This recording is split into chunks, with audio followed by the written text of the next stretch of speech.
Ya Allah ya Subhani judlana bin nurani bin wali Rabbi Rabbani Syahadul Qadir Al-Jailani.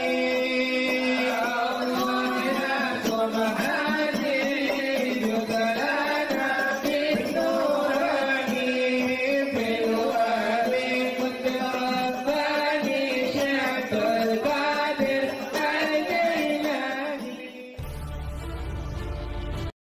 Bismillahirrohmanirrohim.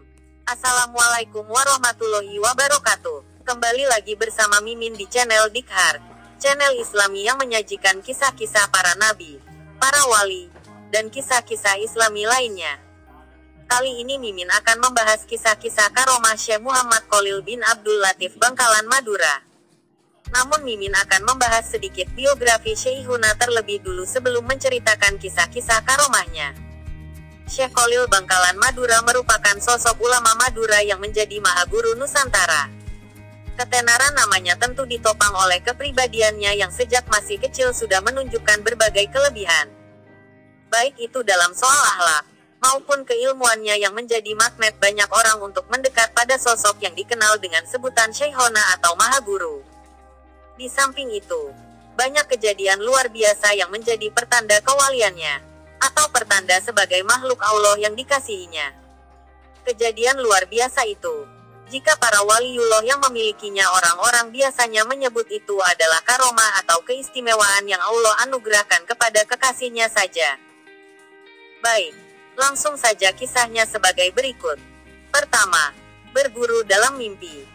Pada waktu Syekh Khalil masih muda, ada seorang kiai yang terkenal di daerah Wilungan Pasuruan bernama Abu Darin. Kealimannya tidak hanya terbatas di lingkungan Pasuruan, tetapi sudah menyebar ke berbagai daerah lain, termasuk Madura. Khalil muda yang mendengar ada ulama yang mumpuni itu terbesit di hatinya ingin menimba ilmunya. Setelah segala perbekalan dipersiapkan, maka berangkatlah Khalil muda ke pesantren Abu Darin dengan harapan dapat segera bertemu dengan ulama yang dikaguminya itu. Tetapi, alangkah sedihnya ketika dia sampai di pesantren Wilungan. Ternyata Kiai Abu Darin telah meninggal dunia beberapa hari sebelumnya. Hatinya dirundung duka dengan kepergian Kiai Abu Darin. Namun karena tekad belajarnya sangat menggelora maka Khalil segera sowan ke makam Kiai Abu Darin. Setibanya di makam Abu Darin, Khalil lalu mengucapkan salam lalu berkata, "Bagaimana saya ini Kiai? Saya masih ingin berguru pada Kiai. Tetapi Kiai sudah meninggal," desak Khalil sambil menangis. Khalil lalu mengambil sebuah mushaf Al-Quran, kemudian bertawasul dengan membaca Al-Quran terus-menerus sampai 41 hari lamanya. Pada hari ke-41 tiba-tiba datanglah Kiai Abu Darin dalam mimpinya. Dalam mimpi itu, Kiai Abu Darin mengajarkan beberapa ilmunya kepada Khalil. Setelah dia bangun dari tidurnya, lalu Khalil serta-merta dapat menghafal kitab Imriti, kitab Asmuni dan Alfiyah. Kedua, didatangi macan. Suatu hari di bulan Syawal, Kiai Khalil tiba-tiba memanggil santrinya. "Anak-anakku, sejak hari ini kalian harus memperketat penjagaan pondok pesantren. Pintu gerbang harus senantiasa dijaga. Sebentar lagi akan ada macan masuk ke pondok kita ini," kata Syekh Khalil dengan serius. Mendengar tutur guru yang sangat dihormati itu, segera para santri mempersiapkan diri. Waktu itu, sebelah timur Bangkalan memang terdapat hutan-hutan yang cukup lebat dan angker. Hari demi hari, penjagaan semakin diperketat, tetapi macan yang ditunggu-tunggu itu belum tampak juga. Memasuki minggu ketiga, datanglah ke pesantren pemuda kurus, tidak berapa tinggi berkulit kuning langsat sambil menenteng koper seng. Sesampainya di depan pintu rumah Syekh Khalil, lalu mengucap salam. Mendengar salam itu, bukan jawaban salam yang diterima, tetapi Kiai malah berteriak memanggil santrinya. "Hei santri semua, ada macan, ayo kita kepung. Jangan sampai masuk ke pondok," seru Syekh Khalil bak seorang komandan di medan perang. Mendengar teriakan Syekh Khalil, kontan saja semua santri berhamburan datang sambil membawa apa yang ada, baik pedang, celurit, tongkat, Pacul untuk mengepung pemuda yang baru datang tadi yang mulai nampak kelihatan pucat. Tidak ada pilihan lagi bagi pemuda itu kecuali lari 1000 langkah. Namun karena tekad ingin nyantri ke Syekh Khalil begitu menggelora, maka keesokan harinya mencoba untuk datang lagi. Begitu memasuki pintu gerbang pesantren, langsung disongsong dengan usiran ramai-ramai. Demikian juga keesokan harinya. Baru pada malam ketiga, pemuda yang pantang mundur ini memasuki pesantren secara diam-diam pada malam hari. Karena lelahnya pemuda itu, yang disertai rasa takut yang mencekam, akhirnya tertidur di bawah kentongan surau. Secara tidak diduga, tengah malam Syekh Khalil datang dan membantu membangunkannya. Karuan saja dimarahi habis-habisan pemuda itu dibawa ke rumah Syekh Khalil. Setelah berbasa-basi dengan 1000 alasan, baru pemuda itu merasa lega setelah resmi diterima sebagai santri Syekh Khalil. Pemuda itu bernama Abdul Wahab Hasbullah. Kelak kemudian hari santri yang diisyaratkan macan itu, dikenal dengan nama Kiai Haji Wahab Hasbullah. Seorang kiai yang sangat alim, jagoan berdebat, pembentuk komite Hijaz, pembaharu pemikiran. Kehadiran Kiai Haji Wahab Hasbullah di mana-mana selalu berwibawa dan sangat disegani baik kawan maupun lawan bagaikan seekor macan, seperti yang diisyaratkan Syekh Khalil.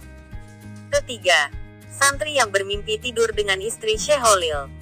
Dan di antara karomahnya, pada suatu hari menjelang pagi, santri bernama Bahar dari Sidogiri merasa gundah. Dalam benaknya tentu pagi itu tidak bisa sholat subuh berjamaah. Ketidakikutsertaan Bahar sholat subuh berjamaah bukan karena malas, tetapi disebabkan halangan junub.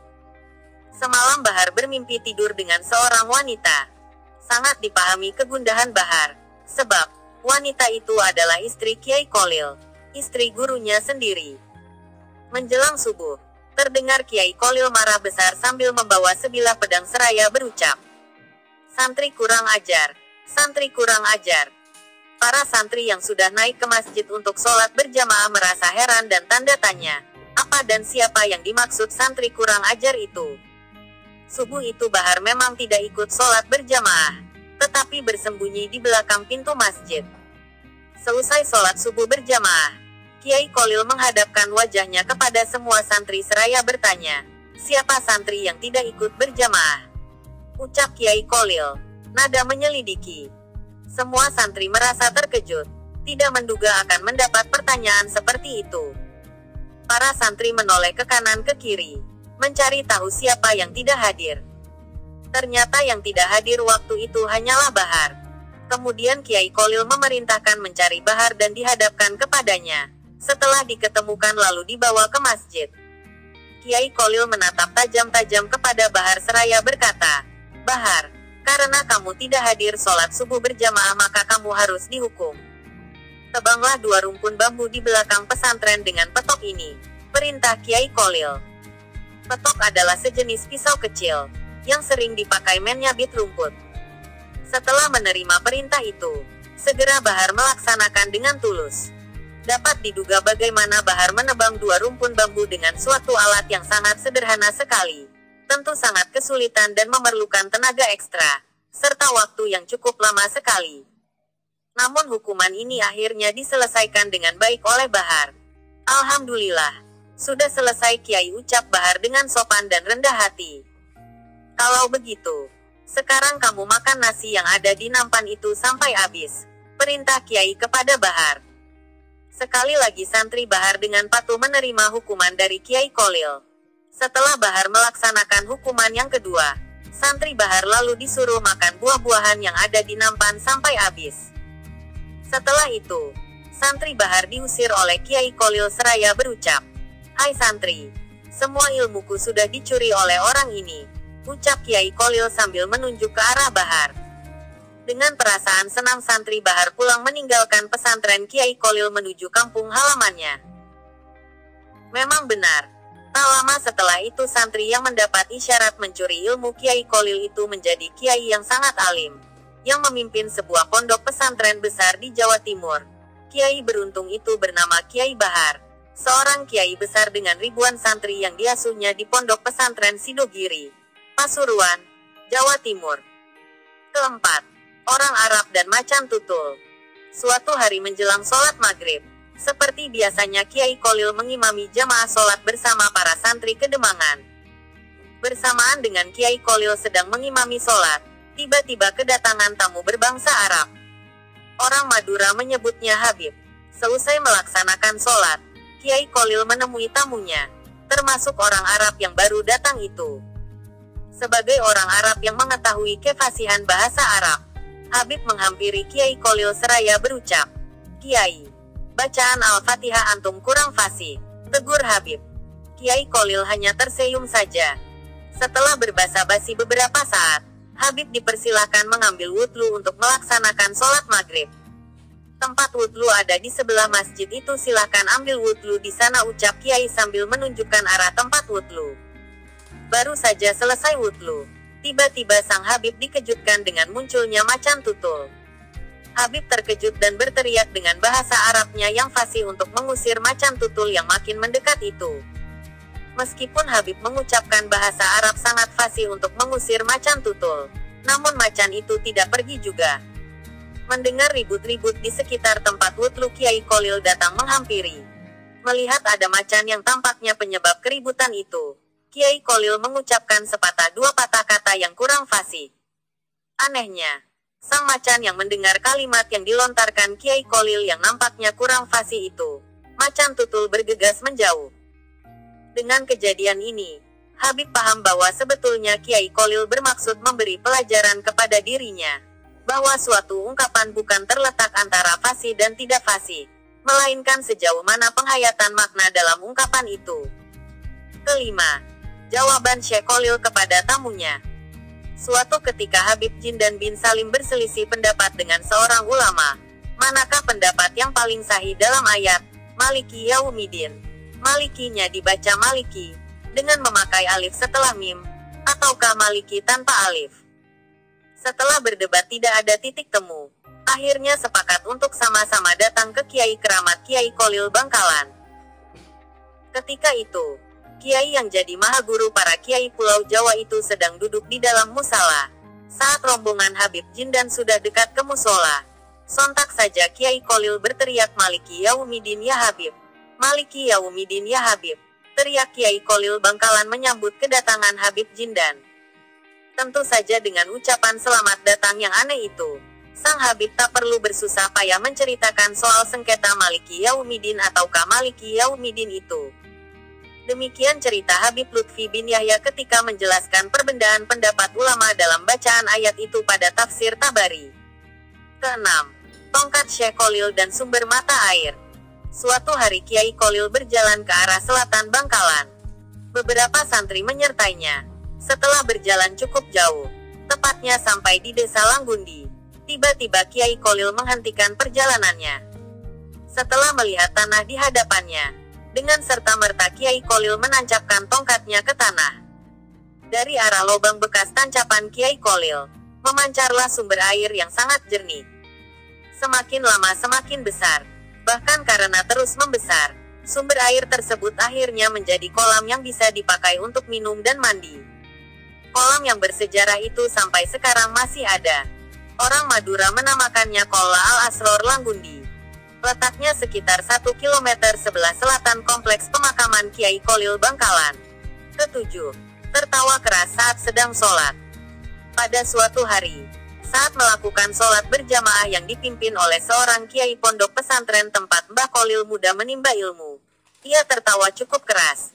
Setelah selesai sholat, kiai tersebut menegur Mbah Kolil atas tindakan yang ia lakukan memang dilarang dalam Islam. Syekh Kolil pun menjawab hal yang menyebabkan ia bisa tertawa keras. Ketika salat berjamaah berlangsung, ia melihat berkat makanan yang dibawa pulang sehabis kenduri di atas kepala sang kiai. Mendengar jawaban tersebut, sang kiai pun sadar dan malu atas salat yang dipimpinnya. Kedelapan, dapat membelah diri. Kiai Kolil memiliki kemampuan yaitu membelah diri. Ia bisa berada di beberapa tempat dalam waktu bersamaan. Pernah terjadi peristiwa aneh di saat ia sedang mengajar di pesantren. Saat berceramah, Mbah Kolil melakukan sesuatu yang tidak terlihat oleh mata. Tiba-tiba baju dan sarung beliau nampak basah kuyup. Setengah bulan kemudian teka-teki tersebut terjawab. Ada seorang nelayan sowan mendatangi Mbah Kolil. Dia mengucapkan terima kasih kepada Mbah Kolil karena sudah menolongnya di saat perahunya mengalami pecah di tengah laut.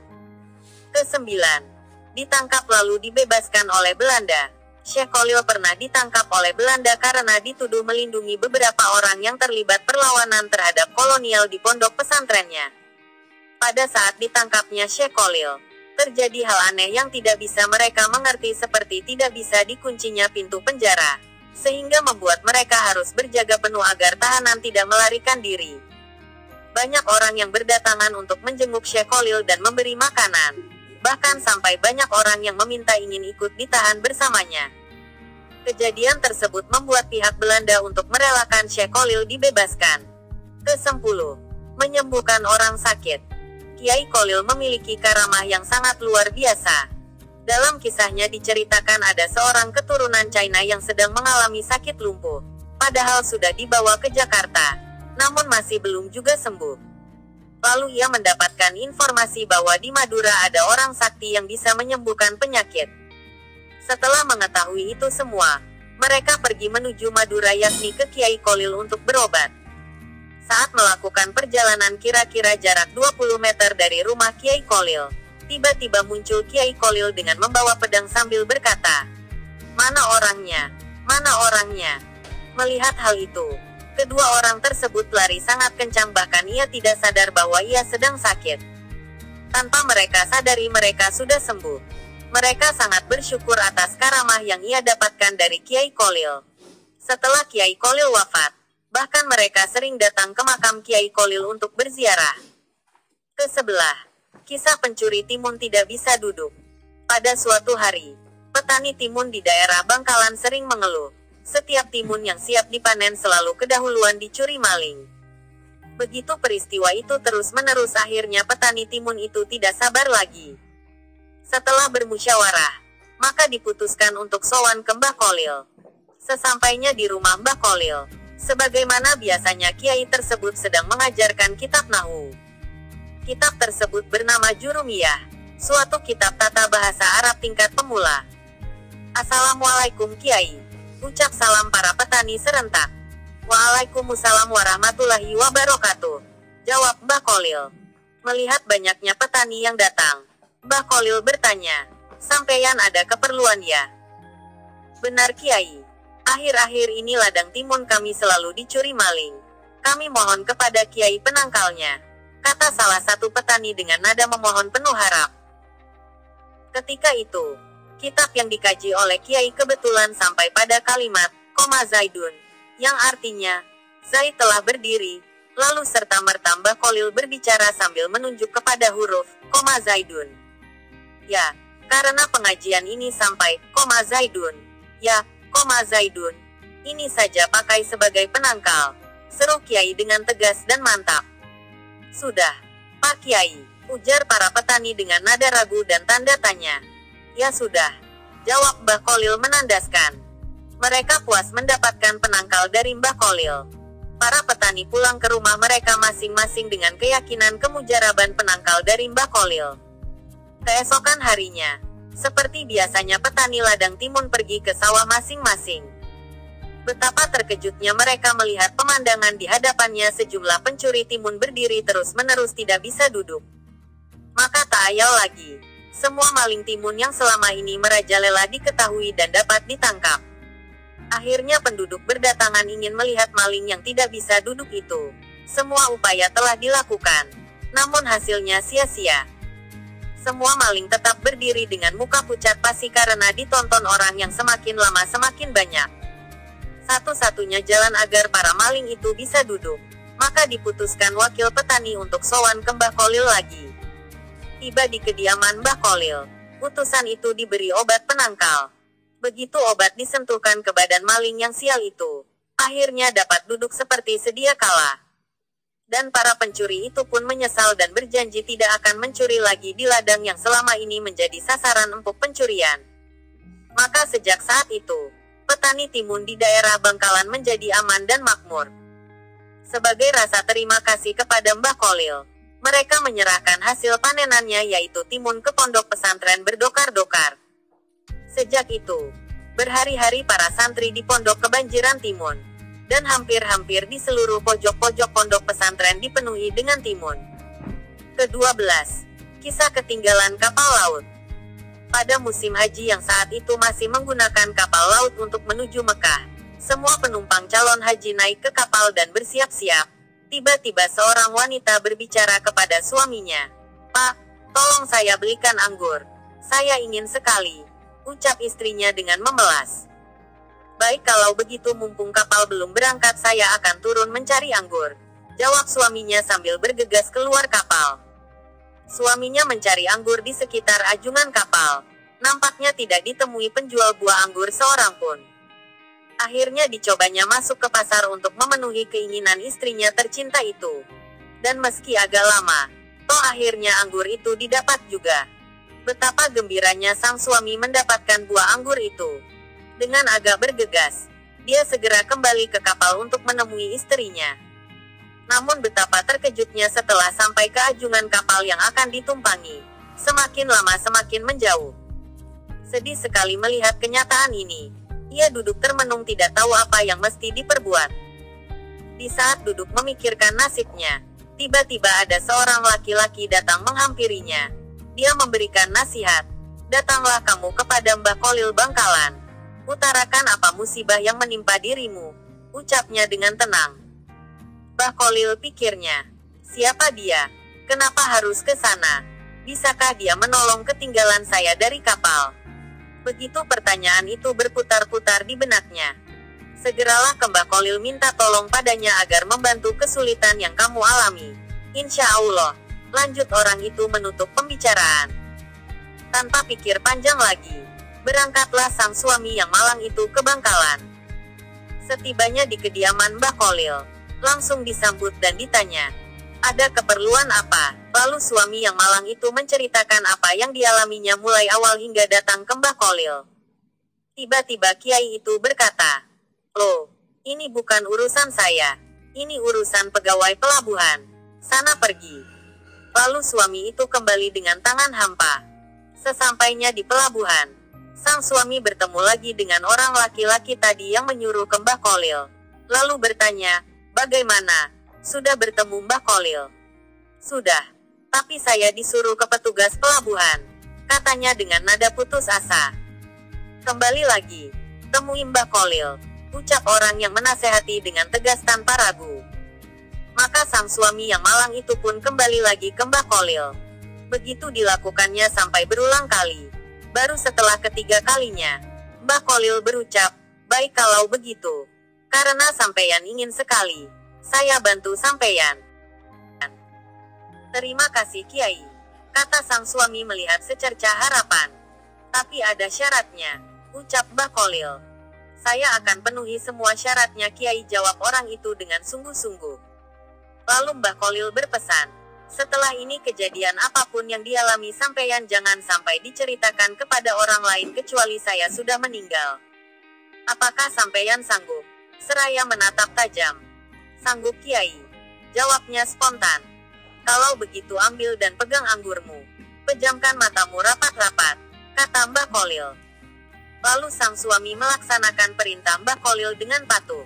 Setelah beberapa menit berlalu dibuka matanya pelan-pelan. Betapa terkejut dirinya sudah berada di atas kapal tadi yang sedang berjalan. Takjub, heran bercampur jadi satu. Seakan tak mempercayai apa yang dilihatnya. Digosok-gosok matanya. Dicubit lengannya. Benar kenyataan bukannya mimpi. Dirinya sedang berada di atas kapal. Maka ia segera temui istrinya di salah satu ruang kapal. "Ini anggurnya Dik. Saya beli anggur," jauh sekali dengan senyum penuh arti seakan tidak pernah terjadi apa-apa dan seolah-olah datang dari arah bawah kapal. Padahal sebenarnya dia baru saja mengalami peristiwa yang dahsyat sekali yang baru kali ini dialami selama hidupnya. Terbayang wajah Mbah Kholil, dia baru menyadarinya bahwa beberapa saat yang lalu sebenarnya dia baru saja berhadapan dengan seseorang yang memiliki karomah yang sangat luar biasa. Ke-13. Berdoa pakai bahasa Jawa. Sebagai waliullah, Mbah Kholil memiliki karomah tersendiri. Bahkan, seorang waliullah tidak harus berdoa dengan bahasa Arab agar dikabulkan oleh Allah.